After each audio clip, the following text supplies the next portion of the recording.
Welcome to the show. Tonight, the federal court today starts hearing a case that will decide if a man really can claim to be a woman and suffer discrimination. This person, born male, claims is now a woman who's been discriminated against. Meanwhile, 2 new studies warn the transgender movement is a danger to children.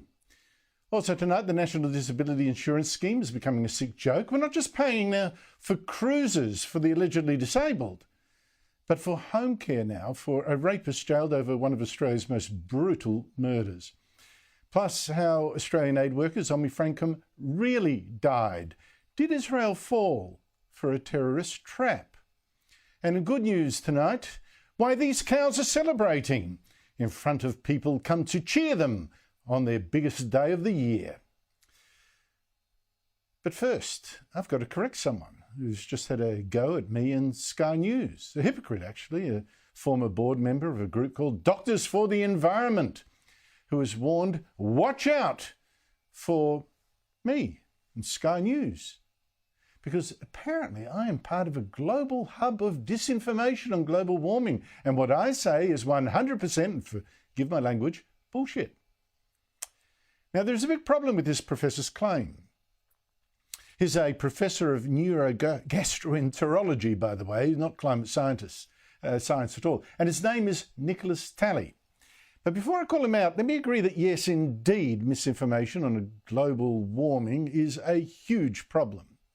I mean, just last week, Christina Khalil, a Green Party candidate for the US Senate, said, I experienced my first earthquake in New Jersey. We never get earthquakes. The climate crisis is real. Now, who put that idiotic idea in her mind?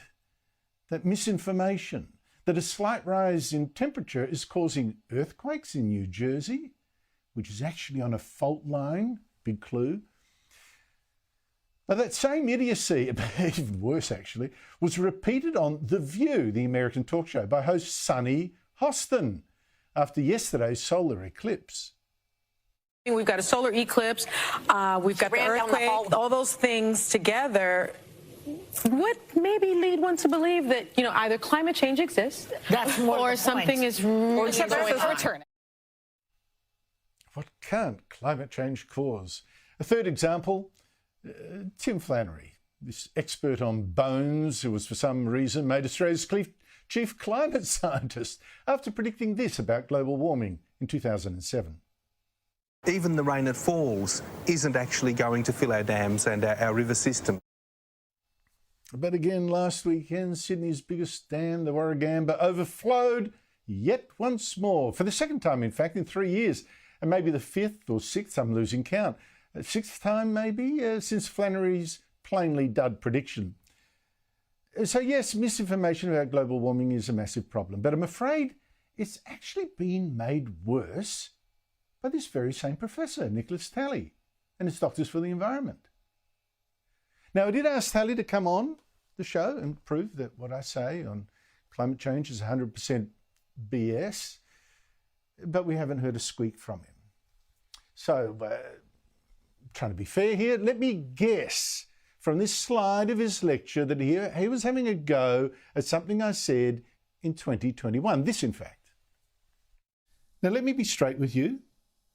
There has still been a slight warming trend over the last 30 years.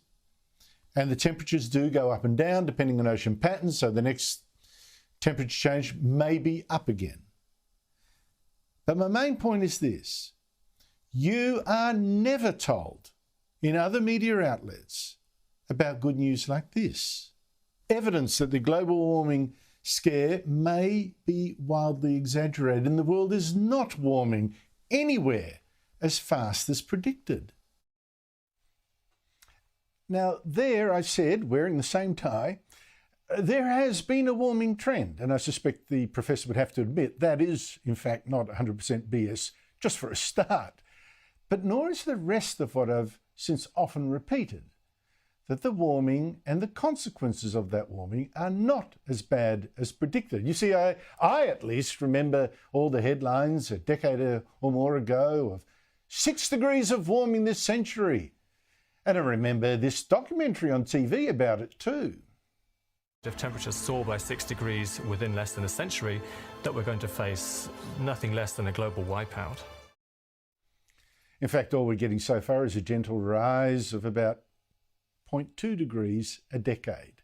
And if that goes on at the same rate, and that's if, for another 76 years, that's going to give us a total of 2 degrees of more temperature over the century. Not 6, 2. And from what we've seen so far, we have to wonder how catastrophic this warming has been or will be. The world's grain harvests have actually increased. Our water supplies increased. Our chances of dying in a climate-related disaster fallen. So why this panic? What's going to happen to humankind? What's going to happen to the whole world? Who has been spreading the disinformation about a climate catastrophe that makes children like that cry? Professor Talley, was that actually your Doctors for the Environment? Because I am shocked that Talley's group has put out a so-called fact sheet that says extreme weather events like floods, cyclones, droughts, and are more severe and generally more common than in the recent past, with climate change being a major driver. Except the top climate body, climate alarmist body really, the United Nations Intergovernmental Panel on Climate Change, it disagrees with that. On floods, it actually says, well, no, Professor, the science shows there is actually low confidence in the claim of more heavy rain and river floods, and low confidence that we could blame any floods on humans. It says it can't see much change in drought frequency either. And as for cyclones, well, great news there. Contrary to what Professor Talley's Doctors for the Environment say, our Bureau of Meteorology says we've actually been getting steadily fewer cyclones over the past 50 years, including fewer severe ones. They're the ones in red. And certainly that's true here in Australia and not just here. So, it's Professor Talley's Doctors for the Environment that's out there spreading misinformation with a Tim Flannery-like abandon. One last example, an important one. This Doctors for the Environment claims the death toll from heat waves in Australia, deaths, that's exceeded that for any other environmental disaster. And it says the same is true for Europe and the USA. But again, for me, that smells of misinformation. Talley is limiting his claim to direct injuries from heat, and I actually believe what's most relevant is the total health effect, including illness made worse, made fatal by heat and cold. And on that score, the evidence is clear. It shows cold is deadlier than heat. You just look at the winter spike in deaths in Australia over the past 4 years. The Lancet Medical Journal says the same is true in Europe, for instance. A study it published last year showed people were 10 times more likely to die from the cold than the heat, which suggests a warmer world is probably a healthier world in this regard, in most parts of the planet, I should imagine.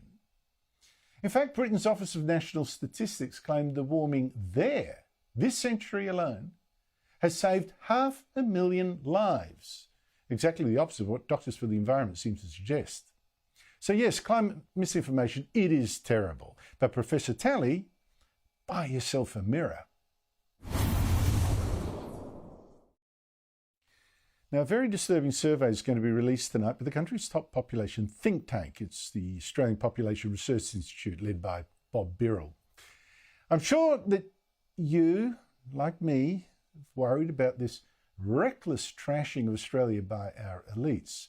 I mean, teaching in schools and universities, on the ABC and in taxpayer-funded films, wherever, that we are racist, we're child stealers even, living on stolen land after committing terrible massacres. But the Australian flag, to me, has now become... I identify that with racism. Does anyone else?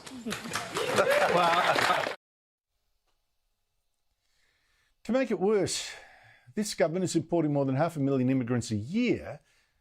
When we say to everyone we take in, Australia's terrible, keep your own culture, multiculturalism. And this survey tonight of 3,000 Australians shows the terrible damage that is doing. It shows us just 57% of the Australians surveyed say they had a strong sense of belonging to Australia. Almost half did not. But worse, it's the young especially who now don't feel like they belong here. Just 1/3, 32% of voters aged under 30 said they had a strong sense of belonging to Australia. 2/3 of our young do not. But then again, why would they when their Prime Minister himself flies the flags of races that don't include most of theirs? But these are the young at the same time that we'd hope, for instance, would join our armed forces to defend us. Yet they don't feel any strong bond at all with Australia. Joining me is National Senator Matt Canavan, the former Resources Minister. Matt, isn't this the absolutely predictable and absolutely dangerous consequence of this trashing we see of Australia, its history, its symbols? Exactly, Andrew. And in fact, it's we have to recognise that it's not a byproduct or an unintended consequence of that ideology being pushed to our children. It is, in fact, the purpose of it. The purpose and intent of those designing our curricula, talking down our country to young people, is to reduce the amount of pride and patriotism that exists in this country, to undermine our institutions as a country. And they are succeeding, but they're only succeeding because we are allowing, or governments are allowing them to dictate these terms to our students through our education institutions. And we must push back on this, because otherwise we won't have a country anymore. If people don't feel like they are proud to be Australians, well, there just won't be an Australia anymore. It's only sustained by an idea that millions of people have shared. And that idea has produced one of the most harmonious, prosperous countries in the world. I think there's one other factor, though, that I think is important, though, which we'll probably come on to, and that's, are we offering a stake in that future to young Australians? The housing market, they are increasingly locked out of. I think our economy is not as strong as it used to be. So people are looking, are they going to be better off than their parents, which is kind of perhaps the social contract that Australia has existed on, that we always offer more and more to future generations. We've got to fix that one as well, I think, to restore pride in Australia from young Australians. Absolutely true. I must say too that another finding from this survey by the Australian Population Research Institute is that half the people it surveyed wanted a drastic cut to immigration. 71% said Australia does not need more people. Meanwhile, of course, we're having trouble providing a future to the ones we have already here today. Matt, every day now we get new examples of the collapse of the Albanese government's green energy revolution. You've talked about this for a long time as well. Today's example, the big investors in wind and solar factories that are popping up or supposedly around the country, they're demanding even more government handouts. The investor group on climate change warns that the Albanese government had better get even bigger subsidies for them to match the ones in US and Europe, or they'll take their money out of the Australian market and put Labor's green revolution targets at risk. Matt, this sounds like a real big stick up. It is a stitch up of Australian taxpayers, but it's also quite revealing as well. I mean, the very ask of the investor group on climate change, who are big backers and supporters of renewables, that they're asking for more subsidies itself undermines their own arguments, which are made separately, that renewable energy is the cheapest form of power. Because in any known market in the world, if you've got a business product that is the cheapest way of doing something, you don't need government subsidies to succeed. You just need to sell the product, because you'll be able to undercut your competitors in the existing market. You'll be able to charge a slightly higher price because you'll be able to charge your product at the price that other manufacturers have to have costs at, the so-called higher costs at, and you'll make massive profits, and you won't need a subsidy at all. And so this is the case whenever there's been new inventions that are better, more efficient. We haven't needed to have taxes or subsidies to Henry Ford to sell the Model T. He sold that because it was a better product that got people from A to B more cheaply and efficiently than the previous horse-drawn carriage model. He didn't need a government subsidy. He went out and sold it, and it worked. And we can see here that solar and wind is not the revolution that we are being told it is, because instead of that model where people are rushing to buy it, people are rushing to build it, they constantly and continuously need your money to prop up their failed businesses. That reveals the lie about the whole renewable energy scam. It is a scam, and the sooner we end it, the more savings we'll make as taxpayers by not having to pay these grifters more and more money. Well, you put your finger right on it about the con about that claim that wind and solar is the cheapest power that is. The government says that all the time. People are wondering, but how can that be if my power bills keep going up?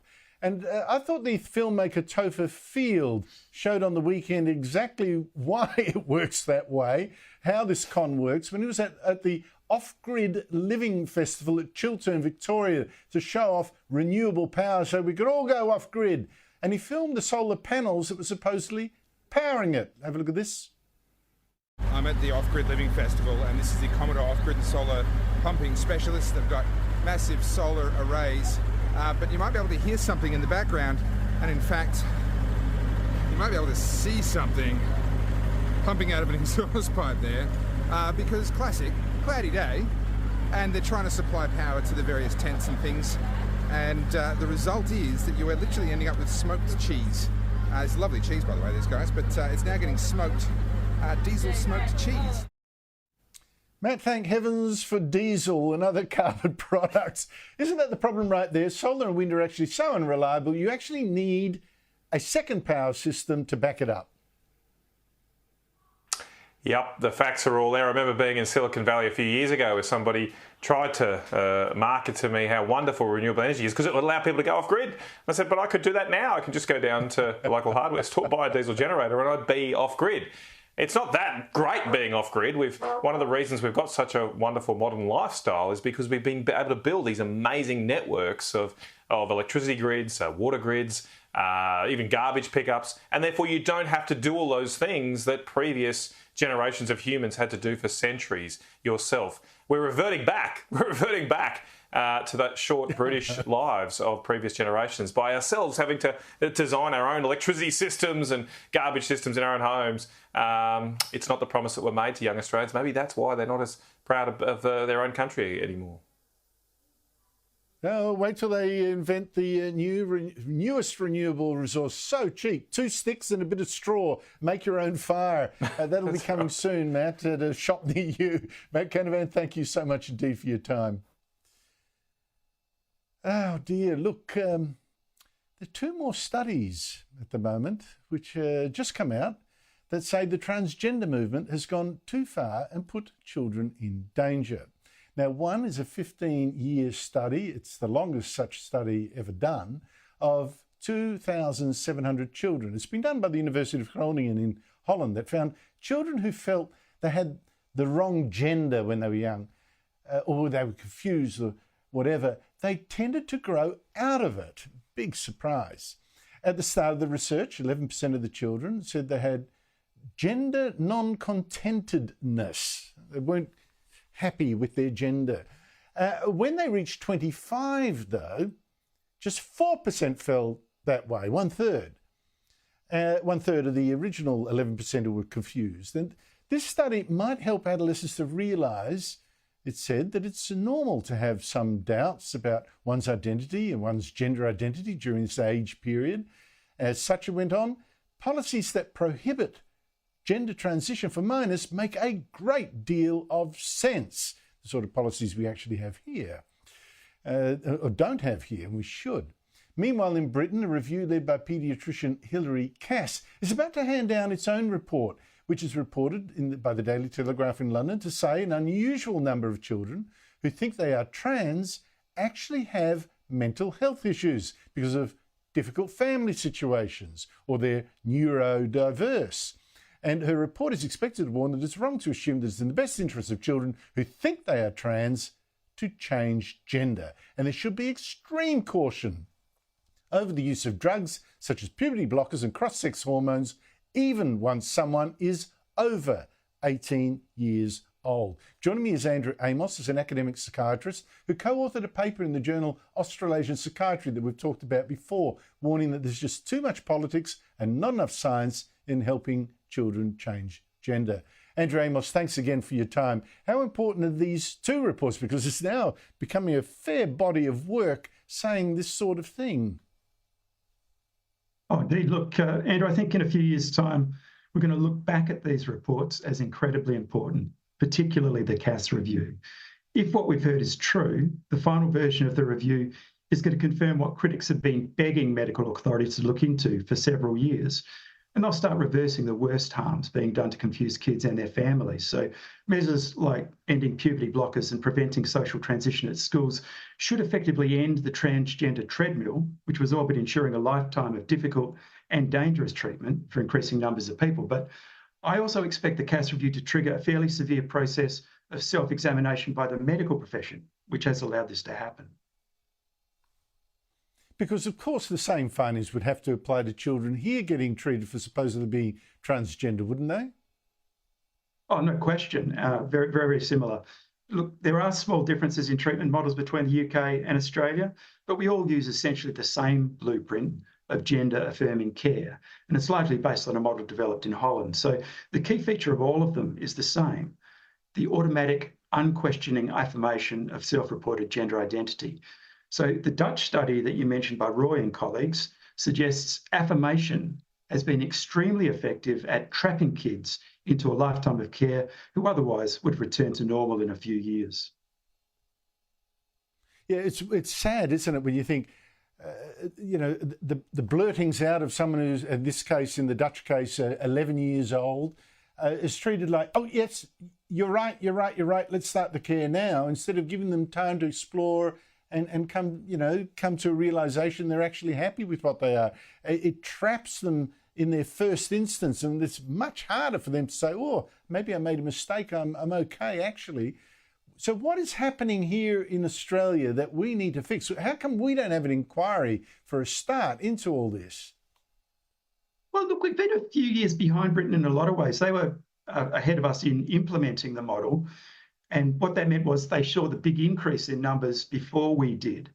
And then, of course, they saw the problems emerging from that big increase in numbers before we did. So a few years ago, the biggest institute, the Tavistock Institute, which was doing all of the gender affirming care in England, basically generated a lot of reports of poor practice, essentially. They weren't really checking or mental illness in the patients that were presenting with gender confusion. And that causes something called diagnostic overshadowing, technical term, but it basically just means if you're looking so intently for gender identity, you miss the things that are actually causing the problem. So we're behind them, we're catching up. And in short, the kind of things that we're missing out in diagnosing these children, or that the so-called experts are missing out on, what warning signs are there?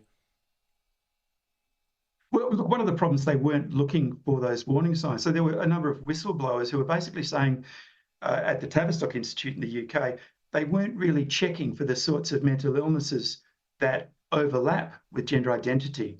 So particularly things like autism, neurodiversity, as they're starting to call it now, but also personality disorders, mood disorders like depression and anxiety. So if you're not looking for those things and you're predisposed to think everything is gender identity, it then becomes very easy to say, well, every patient that comes in the door has gender identity, has an issue with gender identity, and therefore that's what we're going to focus on. What you were mentioning before about the behaviour is also very true. If you reinforce the idea that someone has a gender diverse identity, you're essentially making it more likely they'll continue to express those ideas. It's very what we call reinforcing. Very basic part of human nature is if you give people attention for something, they're very likely to keep on doing it. And that was really the way people were being trapped in the transgender treadmill.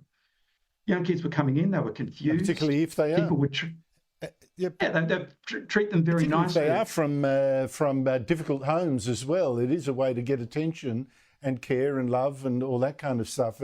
It's very sad. Andrew Amos, I'd like to thank you again for the work that you've been doing here. It's been an unpopular kind of field to be in for a while, but I think history is coming your way very, very fast. Thank you so much for your time. After the break, A Japanese ambassador accuses the Albanese government of going soft on China and trying to shut him up. And how aid worker Zoe Franklin was really killed. Was Israel, in fact, conned by terrorists? There was an extraordinary piece in The Australian today by the former Japanese ambassador Shingo Yamagami, who left Canberra in mysterious circumstances after calling out China and also the Albanese government for not doing more to guarantee Japan's gas supplies. In this piece, he accuses the government of going quiet on China, writing in Australia, even while I was there, ASIO Director General Mike Burgess was told by some inside and outside the government to ease up on ASIO's counterintelligence activities against China. I was told by several Australians in politics and government to seal my lips on the subject of China. Developments since my departure suggest Australia's language regarding its own and our shared deteriorating security environment is narrowing. He also praised the Morrison government for standing up to China and criticised the Albanese one for holding a photo op with China's visiting foreign minister last month. Joining me from Canberra is Senator James Paterson, the opposition spokesman on Home Affairs. James Paterson, thanks for joining us. The former ambassador's comments, is that sour grapes after his apparently early removal from Australia, or something much more serious? In my observation, Shingo Yamagami was one of the most effective diplomats in Canberra during his time here representing any nation. He ensured that his government's perspective was well heard and well understood, and he established a very strong rapport with the government when he was here. He's also someone who comes to these debates very well informed. His own background is in the intelligence community, and Japan has a unique and important perspective on China due to its proximity and its history that Australia needs to hear. It is very significant that a former ambassador is in such a candid way critical of this government's approach to the bilateral relationship with China and anxious about what that means for Japan and others in the region. And I think we should listen to him. I think we should take very seriously the warnings of friends like Shingo, who mean the best for us and mean the best for our bilateral relationship, but are worried about the direction we're heading in. Do you think he was told to shut up? He says government MPs or MPs generally told him to shut up and about China. And do you think the government did have a hand in getting him recalled perhaps early? Unfortunately, Andrew, it's completely plausible that while he was ambassador here, he was told to tone down his comments about the People's Republic of China. That is unfortunately exactly what some people have sought to do in this country. They've sought to shut down debates about the PRC and its malign activities in the region and here at home and its own human rights record. So that's completely plausible. Whether or not the Australian government had any role in sending him home early, I have no visibility of that. But I hope that's not the case, because we should welcome truth from a friend. We should welcome honest engagement from a friend, and he was a friend of Australia. Japan is a very important friend of Australia. They share our perspective and our interests and our values in the Indo-Pacific. There's no country that is better aligned than Japan on those issues, and it would be a real mistake if we didn't want to hear what they had to say. Now, Senator James Paterson, we last week had a boatload of apparently Chinese illegal immigrants land on the West Australian coast, undetected, I might add. The Home Affairs Minister, Claire O'Neill, has now urged you today not to exploit this. Here she is. I've been a bit disappointed in recent days to see people that I actually respect in the opposition coming out and, telling untruths about this and calling into question aspects of this policy. The Commander of Operation Sovereign Borders has been really open. That provides an alternative narrative for people smugglers, and I ask them to stop doing it. Are you in fact undermining border security by criticising this poor woman and apparently telling untruths? Andrew, I think it is dangerous and irresponsible in a democracy to characterise normal political scrutiny by an opposition of a government, of its performance, as being somehow detrimental to our national security. I actually think robust examination of the conduct and performance of a government is a very healthy part of our democracy, and the facts speak for themselves.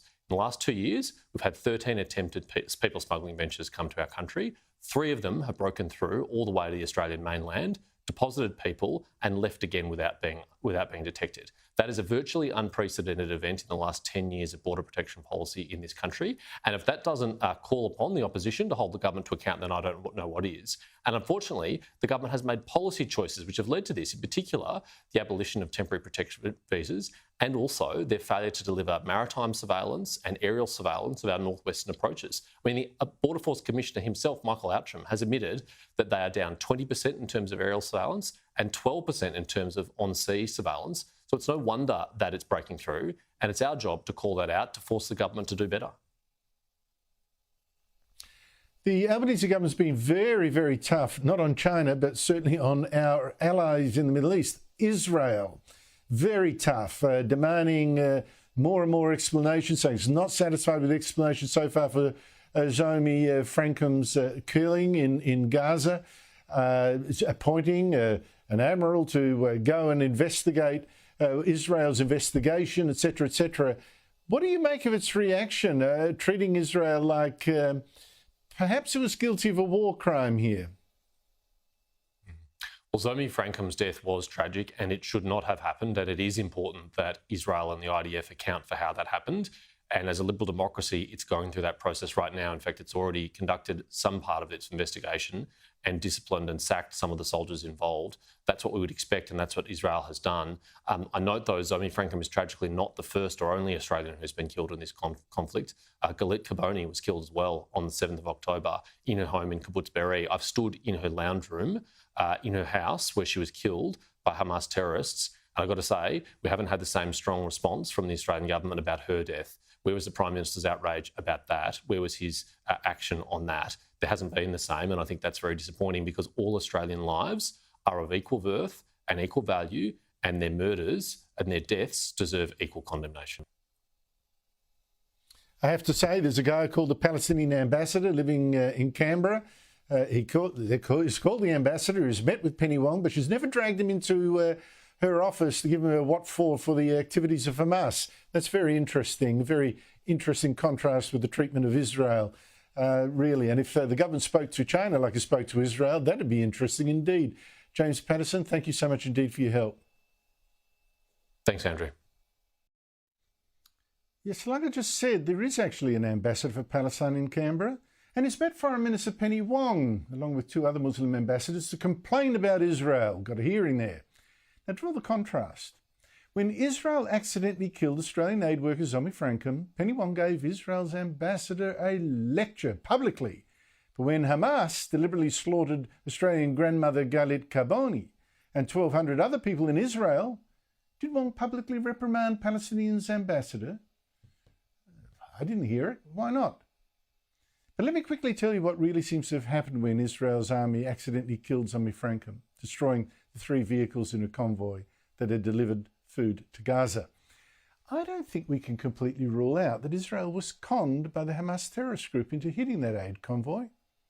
Here's what the Israeli army's investigation found, as its spokesman tried to tell the ABC last night until he was cut off. As the trucks were driving, armed terrorists, armed gunmen got on at least one of the trucks and even let off a few shots while they were driving. OK, I'm just going to have to, forgive me, I'm sorry, this is difficult. Journalists have been shown that drone footage, 2 gunmen, 1 letting off a few shots. Now, why would they do that? Why was it to announce to the Israeli drones above, hey, look, we're here? The Israelis thought this convoy is hijacked. They tried to ring it, no answer. They rang a representative of Frankham's World Food Kitchen organisation in Europe. He couldn't reach the convoy either. Suspicions grew. The trucks went to a warehouse. The drone operators saw more people they thought were gunmen. 1 they wrongly thought got into the 3 aid vehicles, and they wrongly thought that everyone in those 3 cars must have been Hamas, and they fired. That was the Israeli mistake that had 2 Israeli officers, senior ones, sacked and Zomi Frankham killed. A terrible mistake. But did Hamas actually lure Israel into making it? After the break, another war breaks out against these solar farms, or solar factories really. They're costing their neighbours a fortune. But also very wholesome cow content coming up. One thing holding up the Albanese government's rollout of wind and solar factories is that so many locals hate them. That's why the Victorian government, for one, has slashed their right to object on planning grounds.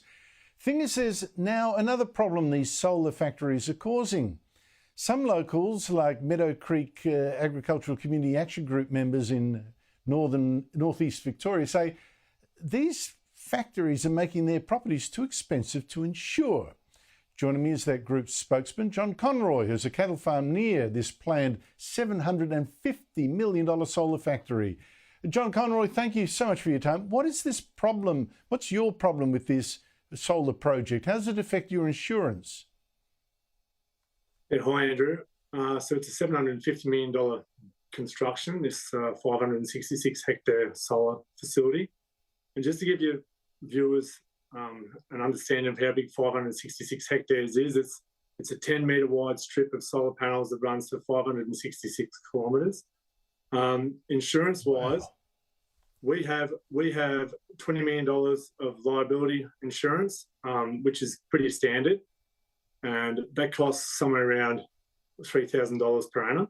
And because Australia has such a high fire risk and natural disaster risk, it's once you step up into higher level insurances, your cost grows exponentially. So if we can insure for up to $50 million, which would cost us, from estimates from our local broker, would cost us $30,000 per annum.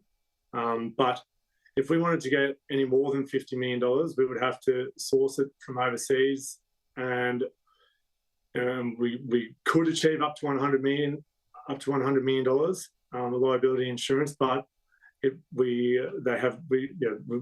could cost $60,000 or $70,000 per annum to insure, which is completely unaffordable. But a solar farm that is $750 million construction, we're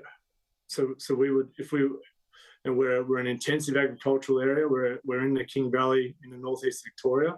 If we had hay combust, or we lit a fire with a machine failing, or a pump failing, or an electrical component failing, we burnt. It was a bad fire day, and we burnt out this solar facility next door to us. We would be liable for the cost of cleanup, the replacement costs, and the loss of income. So it could easily run into the hundreds of millions of dollars and soon leave us bankrupt. So you're for the insurance, you're already looking at tens and tens of thousands of dollars extra that you'd have to pay in insurance premiums. You've complained. Have you been heard by anyone that can actually change this? We've been complaining for at least 12 months, and the responses have been totally inadequate. They either don't understand where we're coming from, or they're just using their government rhetoric and trying to silence us. But the most recent response from Danny Pearson to Gail Broad's question, she is a Nationals MP. She put the question to them: how on earth they expect this to go on in communities where they can't get insurance to cover themselves.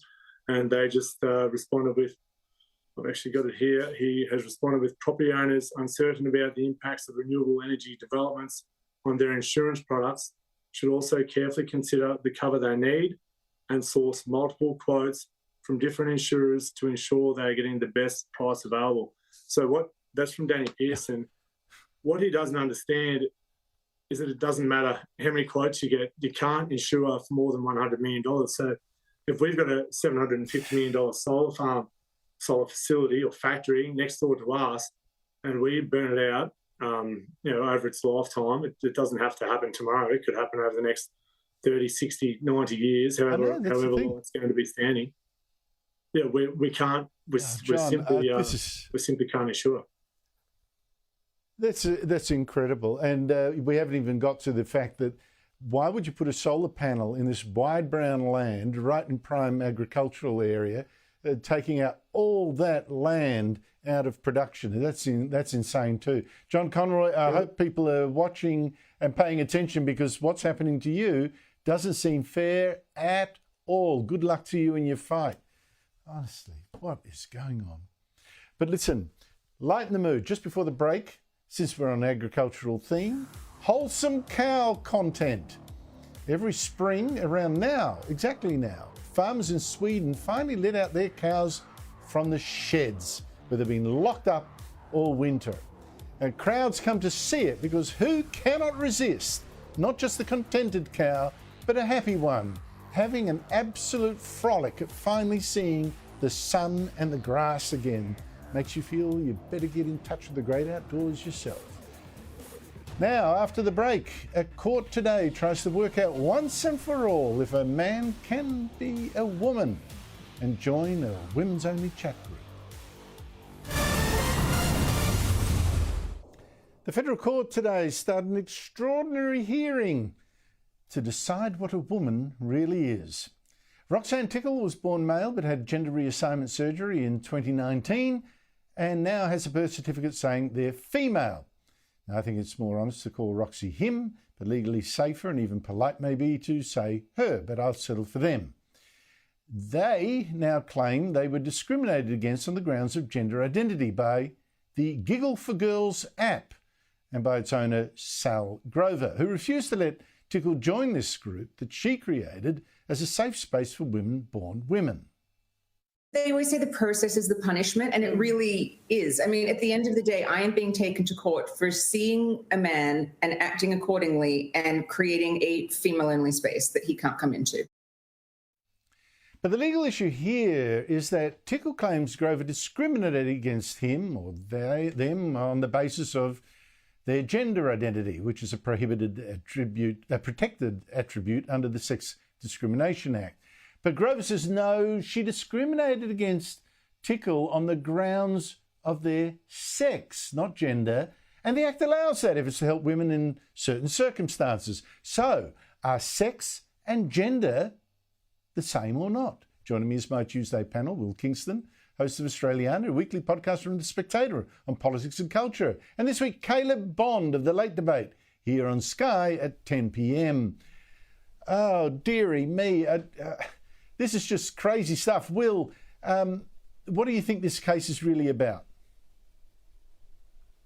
This case is about a change to the Sex Discrimination Act that you mentioned, Andrew, in 2013.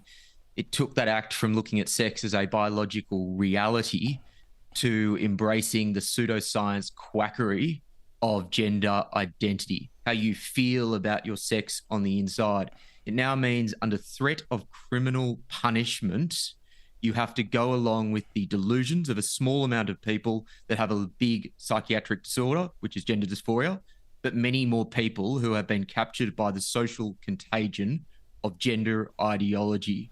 And the reason they've been captured, the reason this act was changed, ironically, by that great defender of women, Julia Gillard, in 2013, is because there was no debate about it at the time. Passed on through. And there was no debate because there's little debate then and now because we are cowered into silence by ideological bullies that say you're a bigot if you disagree. For me, this case is we need more people like Sal Grover who have the guts and the courage to speak for the truth. Because if that doesn't happen, there are more young children who are going to be mutilated as a result of this ideology.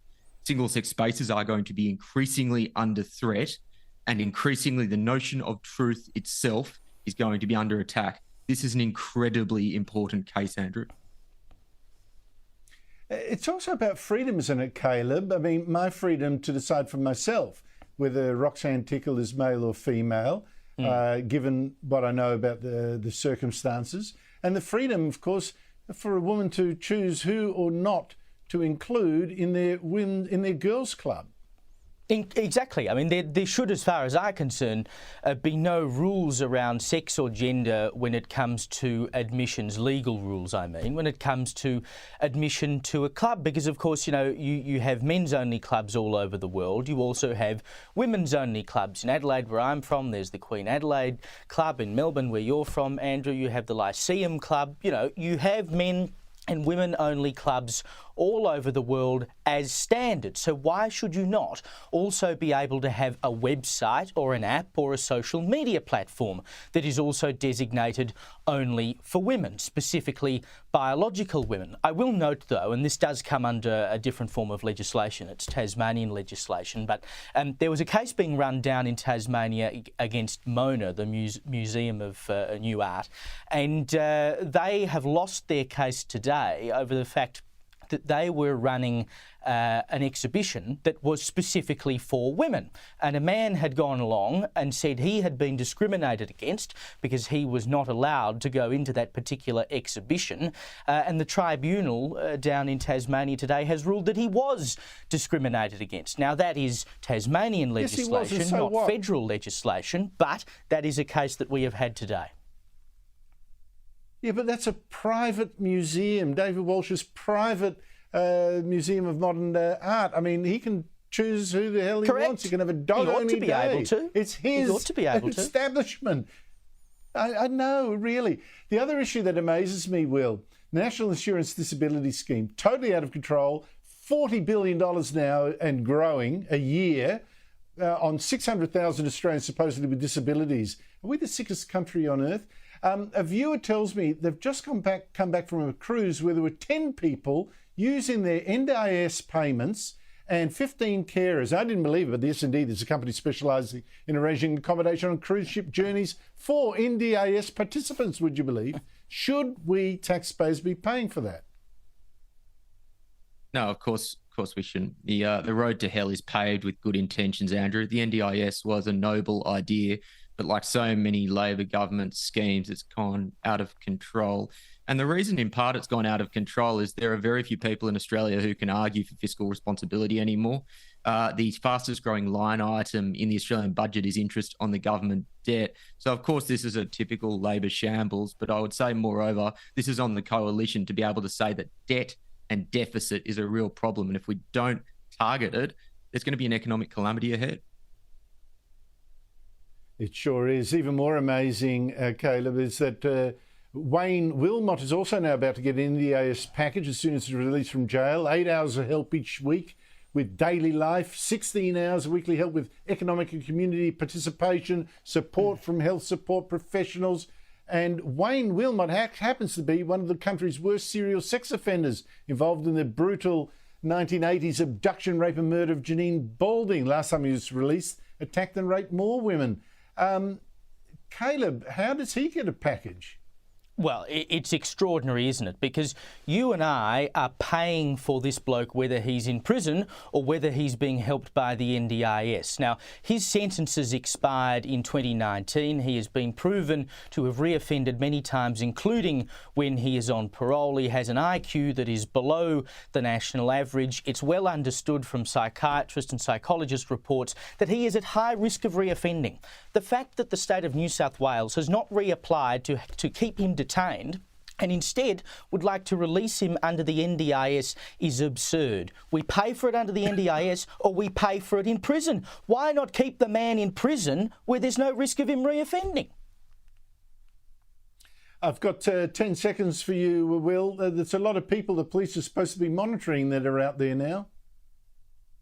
There are. I just wonder if there is a link between Giggle and Tickle and this. We are putting the whims of dangerous men ahead of the safety of women in society in Australia. It must stop. Beautifully summed up. Thank you very much, Caleb Bond, Will Kingston. That's it from me. Coming up, Sherry Markson. Good night.